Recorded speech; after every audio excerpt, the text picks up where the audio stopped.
Welcome to your Daily Writing Habit, episode number 191. If you are writing a book or thinking about it, or maybe you've started writing your book and you're having some trouble getting it done, or perhaps you're at the stage where you need help reaching your readers to let them know about it, you're in the right place. Hello, I'm your host, Christine Whitmarsh, also known as Christine Inc., I-N-K, like the stuff you write with. Each day I'm sharing with you the writing habits I've learned over my 18 years as a ghostwriter, book coach, and author. I have found that three things in particular have a huge impact on your success as an author, and they can turn someone who doesn't really consider themselves a writer or an author into one. Those three things are writing fundamentals, productivity, and mindset habits. Here's today's quote. If you have always done it that way, it is probably wrong. Charles Kettering.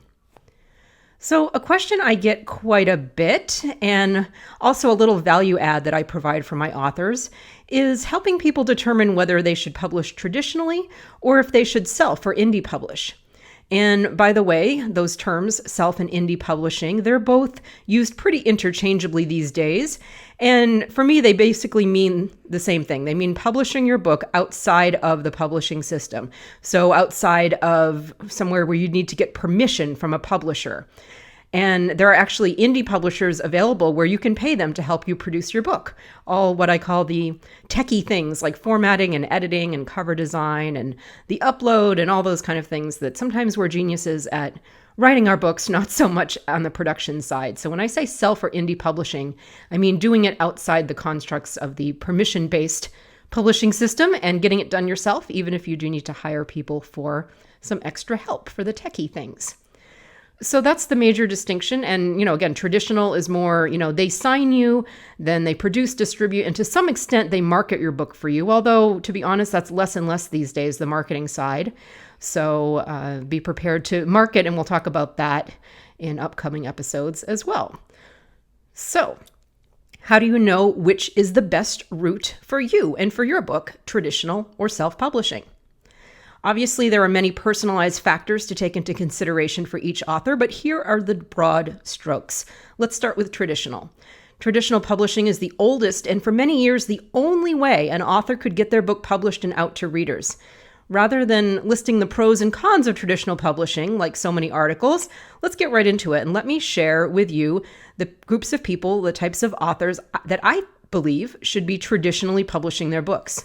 And the caveat/disclaimer here is these people are not the only ones who should be traditionally publishing. There's no cut and dry or right and wrong here. This is just, in my opinion, mainly the people I think who could benefit from traditional publishing. The first group, fiction writers, especially series authors. Now, this is a very important point because I hear about it from a lot of well-known fiction authors I know, especially the series ones, that it's to the point where it's almost like as a first-time author, don't even bother writing a fiction novel. And I know that sounds pretty harsh, but this is, again, what I'm hearing right from the front lines of publishing, unless you have plans to turn it into a series, which means, mapping it out as such so that when you are pitching your book to a literary agent or a publisher, you not only have the information for your first book, but you have a vision that you can lay out to them for the entire series, because that really might be the thing that their whole decision comes down to is your series, like how many books that you have inside of you as an author. So definitely recommend for fiction authors these days, if you can turn it into a series, that kind of massively increases the probability of getting signed by a traditional publisher.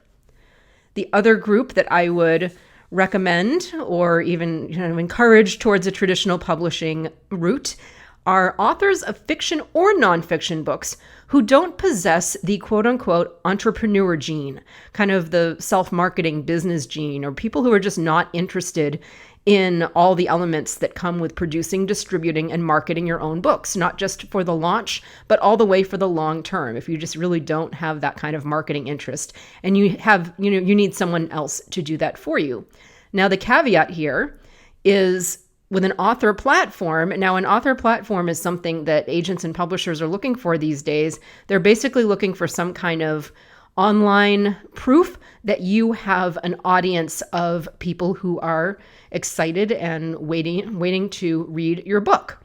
So that's your social media following, your email list, the engagement. They're just looking for some sort of evidence that you have a ready-made audience waiting for your book. And then of course, they can take it from there and produce your book and market it and all that kind of thing.